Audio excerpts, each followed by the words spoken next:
In 2007, we were eagerly awaiting new movies in the Pirates of the Caribbean and Spider-Man franchises. Beyoncé and Rihanna topped the charts, and everyone was wrapped up in the drama of the sexy doctors on Grey's Anatomy. So life today might not seem that different from our lives back then, but 2007 wasn't exactly the same as it is now. A lot of predictions from just 10 years ago ended up being kinda bogus. Observe.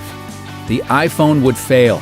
With a headline that they'll probably regret for the rest of its days, technology site TechCrunch confidently announced in 2006, "We predict the iPhone will bomb." It's a classic Dewey defeats Truman type of headline that will go down as one of the most wrong-headed predictions ever made. Now, TechCrunch wasn't insane. When the iPhone first came out, it seemed ridiculous that a phone would have so many extraneous uses. Sure, checking your email on your phone is great, but what else would anyone want to do on the thing? Conan O'Brien even ran a sketch making fun of the phone's many uses, starring a before-she-was-famous Ellie Kemper. Lip gloss, a condiment dispenser, mace. But why was TechCrunch so sure the iPhone would be a disaster? Well, they thought the glass would crack too much. They figured people would just buy iPods instead, and they found the iPhone virtual keyboard laughable, saying that virtual keyboard will be about as useful for tapping out emails and text messages as a rotary phone. Don't be surprised if a sizable contingent of iPhone buyers express some remorse at ditching their BlackBerry when they spend an extra hour each day pumping out emails on the road. That did not happen. Cyborg Nation. In 2007, Brian Williams ran a story about predictions for America's future 10 years down the line. Since it was coming from Brian Williams, you knew it had to be true and very trustworthy. It's Brian Williams, America's favorite newsman. He certainly wouldn't exaggerate a story for dramatic effect or outright lie to the American public. Anyway, the segment focused mainly on how technology would change in a decade's time. It predicted that everyone in the country would have a cybernetic implant containing all their personal data. The year is 2017. You're rushed to a hospital unconscious with no ID or medical history, but thanks to a microchip under your skin, it's all there. Other predictions about widespread use of facial recognition technology and invasive marketing techniques were at least a little closer to reality. But so far, Williams is still striking out on those crazy stories. In Rainbows would destroy music. Radiohead made a bold move with the release of their album In Rainbows. Before selling physical CDs, they'd sell digital downloads, and the customer would pay whatever they wanted for the album. For some in the media, this kind of anarchy spelled the end of music as we know it.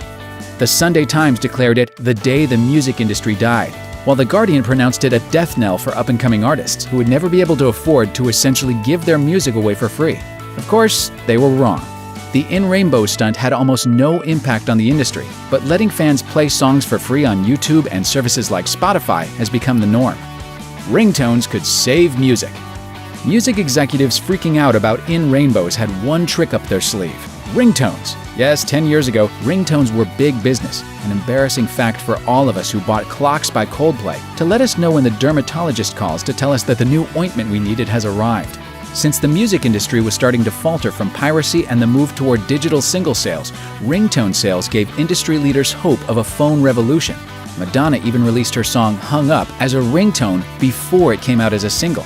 Luckily for everyone who doesn't want to hear Mambo No. 5 every time they're in a waiting room, iPhones arrived. Remember those from earlier in this video? Suddenly your phone became your music player, and the idea of ringtones saving the music industry went extinct. Thank goodness. Certainly not the worst ringtone I've ever heard.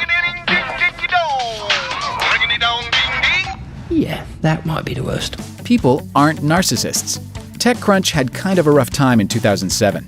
After declaring the iPhone was doomed, they doubled down on bad predictions by insisting that websites like Facebook and Wikipedia, which rely on user-generated content, were doomed because people are just too lazy to keep posting this crap. Citing the failures of Friendster and MySpace as proof, they reasoned that people would get tired of updating their profiles and return to their real lives instead.